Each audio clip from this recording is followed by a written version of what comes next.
Tupac, when he passed away, I was so curious. I said, what happened to this guy? Who was behind it? You know, the whole thing with the fight, you know, he's at your fight. He's going to get to the fight. I think you guys were supposed to spend some time together. And then I interviewed Greg Kading. And if you know who Greg Kading is, Greg Kading, are you familiar with Greg Kading? No. Greg Kading, if you can pull up his Wikipedia, Greg Kading is the guy that...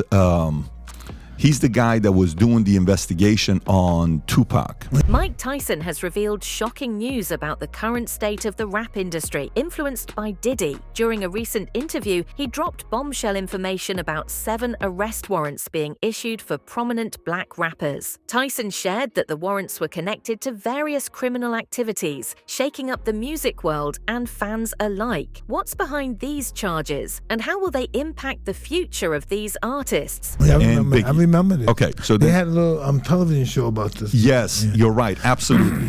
And he was known as the multi-law enforcement task force that investigated the murders of rap stars Tupac and Biggie. That's the Wikipedia story about him, right? So I said, so who was really behind this? So in the video, when I interview him, you know how somebody's trying to arrest him? Like if you've seen the movie American Gangster and they got these pictures. Is this the guy at the top? Is this the guy? So I have 50 different pictures with magnets, and he's putting these things up on. If you go to the video, you'll see how I set it up. Put Greg Kading by David. According to Tyson, the rappers involved are part of a bigger narrative that ties into the culture of fame, power, and the streets. He draws parallels to the past, referencing the era of Tupac and Biggie, where tensions ran high between law enforcement and the music industry. The repeated clashes between rap artists and legal authorities make this development feel like history repeating itself. But this time, it's even more intense. He says, well, we first thought it was this, then we first thought it was that, and we first thought it was this. And everything's going, then at the end, the conclusion after multiple conversations with him and different people, it came down to Biggie. And to me, there's so many right there. If you can just zoom in, that's the way we had it. So we're kind of going back and forth to see who was behind the guys that killed Biggie, Tupac, Easy. I'm a hip hop guy. I grew up to all this stuff with NWA. This is my, Straight Outta Compton was a movie I watched God knows how many times because Tyson revealed that, like in the past, these artists' success stories are not just limited to music. Many of them have deep roots in street culture, which has, in some cases, led them into dangerous territories. The rappers' rise to fame is often shadowed by their connections to the streets, and now those connections may be catching up with them. Tyson's personal experience growing up in Brooklyn adds a deeper layer to his insights into the pressures these rappers face. Listen to all of that stuff. I'm an LA kid. So why is it that so many people in music and Hollywood fear this guy, Diddy, as if he's untouchable, and even the... Well, Sugar Diddy. Diddy, not Diddy, not Suge. You said Biggie, but you meant. I'm sorry, I meant to say Diddy, not Biggie. Well, Diddy. if you punch in on the picture here, you see Diddy, you see Suge Knight, and then a lot of their cohorts down there, but Tupac and Biggie at the top, as you were. As Tyson shares more details, it becomes clear that this is not just about individual behavior. There's a broader system at play. He suggests that the fame, fortune, and survival instinct driving these rappers have also made them targets for both law enforcement and rivals. Similar to past figures in the rap scene, these artists are now caught in a cycle of violence, distrust, and criminal activity, creating an environment where legal trouble is almost inevitable. What is it? I mean, everybody's in there. So what is it with Diddy that so many... T.I. called him out. 50 Cent said one time on Charlamagne God's podcast, Breakfast Club. He says one time Diddy said, hey, let me go buy you some clothes. Let me take you shopping. He's like, well, you want to take me shopping? What are you talking about? So T.I. called him out. 50 called him out. But some people are afraid. What do you know about? Because some people are talking about there's Diddy involvement with Jamie and something happened because he was calling him out for some of the parties he was putting up. In reflecting on the impact of these arrest warrants, Tyson also highlights the sense of betrayal some of these rappers may feel. He compares it to his own experiences, where friendships turn deadly over money and power. These arrest warrants could indicate deeper divisions within the rap community, possibly signaling a larger, more dangerous conflict between artists who were once allies. Listen, this is what happened. I say, yo, Big, somebody gonna try to come kill us tonight. What caused you to flip on him? Well, you would say flip on him, but I would say let people know what's happening and the truth behind him. Do you think Diddy was an FBI informant? Puff was seeing a federal agent in D.C. Wow, that's way before he becomes somebody. Imagine knowing a man before he was famous, a guy in the streets, throwing parties, making connections. Then, suddenly, that man becomes a household name. He rises to fame, but his story has dark twists, untold secrets, and connections that go far beyond music. In this episode, we dive deep into the untold truths behind Diddy's rise, his potential ties to the feds, and the tragic murder of Biggie. Get ready to hear it from someone who was there. He was doing a lot of things in D.C., and I think it was possibly because there was an incident where some people died. Puff don't listen. You know, I'm still having nightmares about those 9 kids that died at City College. I went to therapy. You'll never get over stuff like that, man.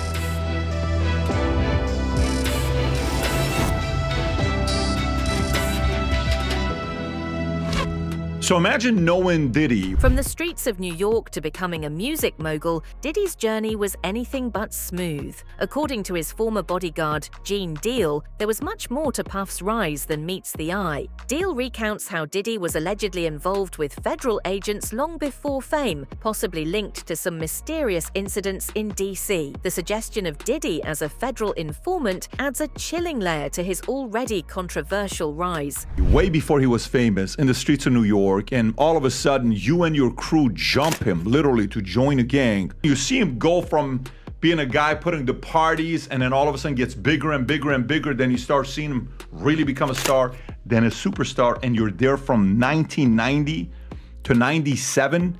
And then you're in the car, you're driving Biggie, and Biggie gets shot. You're there to see what takes place, and you're speaking to him when you're going to the hospital, and you have the conversation with him. That's Gene Deal.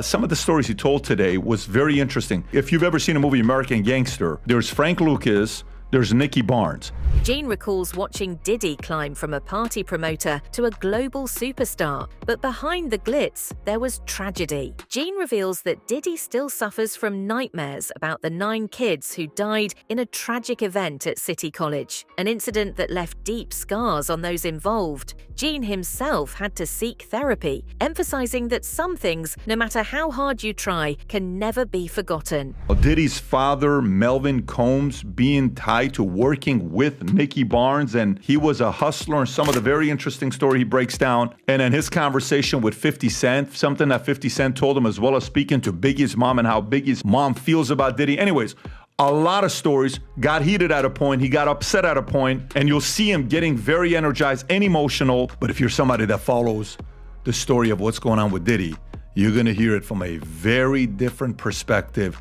than the man who spent hundreds of hours with him behind closed doors.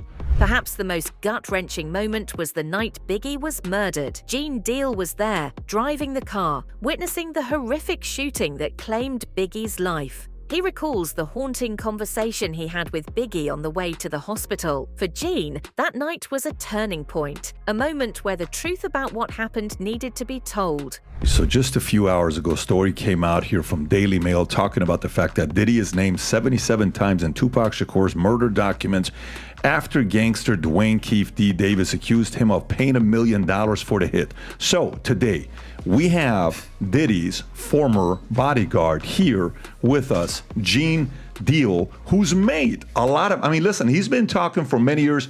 And Rob, I think the oldest video we found of Gene to start talking about this stuff was, I believe, 8 years ago, where you're literally looking at the camera talking to Diddy about different stories and things that happened. Here's some of the stories we've heard from you, allegations over the years. Casey Ventura, you allege that Diddy was grooming her, exploiting her dreams and talent for his benefit. Kim Porter claims that Diddy attempted to physically assault his late ex, Kim Porter. Before Diddy was famous, he had to prove himself in the streets. Gene paints a vivid picture of a young Diddy and his crew jumping into gang life just to survive. From organizing small-time parties to transforming into a superstar, Diddy's street smarts and ambition drove him to the top. But along with that rise came a tangled web of connections, many of which are still shrouded in mystery today. How did you feel when you heard the bad news about Tupac?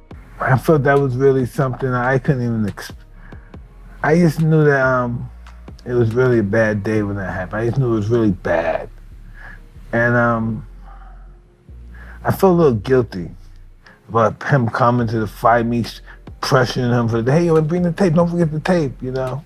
Imagine the weight of guilt when you feel responsible for the tragedy of one of the most iconic figures in history. This is the story of Mike Tyson, a man at the peak of his boxing career, yet haunted by the tragedy of Tupac Shakur's murder.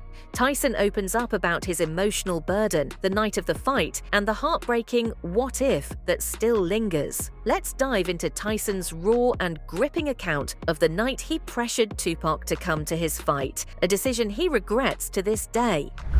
And I was going to go out with him that night. I promised to go to 662 with him that night, but I just had a little baby, and her mother was provoking me to stay home, so I stayed with the baby, and then someone called me that night and told me that happened. And this is just what we do. You know, I come to my senses, I come to my objectivity, and I know who I am, I know what my element's about. In my world, this is what happens in my world. Mike Tyson recalls feeling immense guilt about Tupac's tragic fate. He expresses how he pressured Tupac to attend his fight, repeatedly asking him to bring the tape for the after-party. Tyson reveals he had even planned to join Tupac that night at Club 662, but stayed home with his newborn, feeling the weight of responsibility when he learned about the shooting later. That was part of my world, this happens. But just because it was Tupac and I was attached to it, it was different.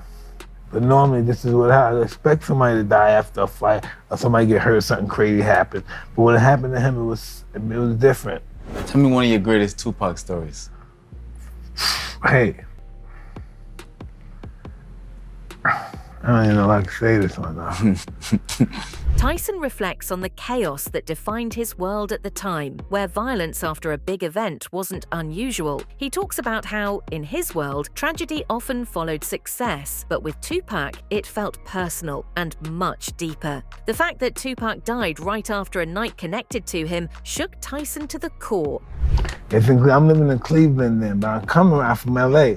I'm just coming from LA or New York. I'm coming, maybe New York. I'm coming, just got off the plane. Tupac's in the arena. I'm in the arena in Cleveland. I'm dancing, I'm on stage with him, and then I'm watching the girls dancing, and I say, hey, who's that? And he said, don't worry about that. I said, he said, you got to, don't worry about that, man. Just poke on stage, and then jump to the stage. I said, no, who's that? And they, and the show was over. He said, go to the bathroom. This was it. Go ahead, that's yours. Tyson shares one of his favorite memories of Tupac, an electric moment backstage at a concert. He describes watching Tupac perform, seeing him light up the stage with his energy, and how he was always surrounded by admiration. The story reveals the close personal bond they shared and the larger-than-life figure Tupac was. That's one story, yeah. Yeah, that's yours. I said, thank you very much, brother. Thank you very much. I said, thank you very much. I don't do this to nobody else. This is you. I don't be doing this shit for anybody. This is my brother. I said, thank you so much. I love being your brother. I'm your brother. Oh, God, thank you so much. He came bearing gifts. Listen, I don't know if it's about my sex issues and stuff with girls, but listen, you're such a good friend to me because my friend As Tyson recounts these moments, he pauses to reflect on the profound impact Tupac had, not just on him, but on the world. Tyson describes the love and respect Tupac had for his friends, recalling a time when Tupac went out of his way to lift him up during a difficult period in his life. Hey, Patrick. Yes. Can you ask Mike about the death of Tupac and how that affected him? Where are you? Who's asking? Here, right here. Why don't you ask him? Well, He's coming up. You're next. So hang tight. He's coming up. Oh, man, And thank you Tupac very spent much. a lot of time together. You know, when you get older, you're pissing all the time. In the end, Tyson admits that Tupac's personality was unlike anyone else's, calling him a force of nature. But with that power came a storm of emotions that could not be contained. Tyson acknowledges that for all of Tupac's genius, the energy that made him a star also led to his self-destruction. The impact of Tupac's tragedy on Tyson is undeniable, leaving him to wonder what more could have been done. Stay tuned for more celebrity updates.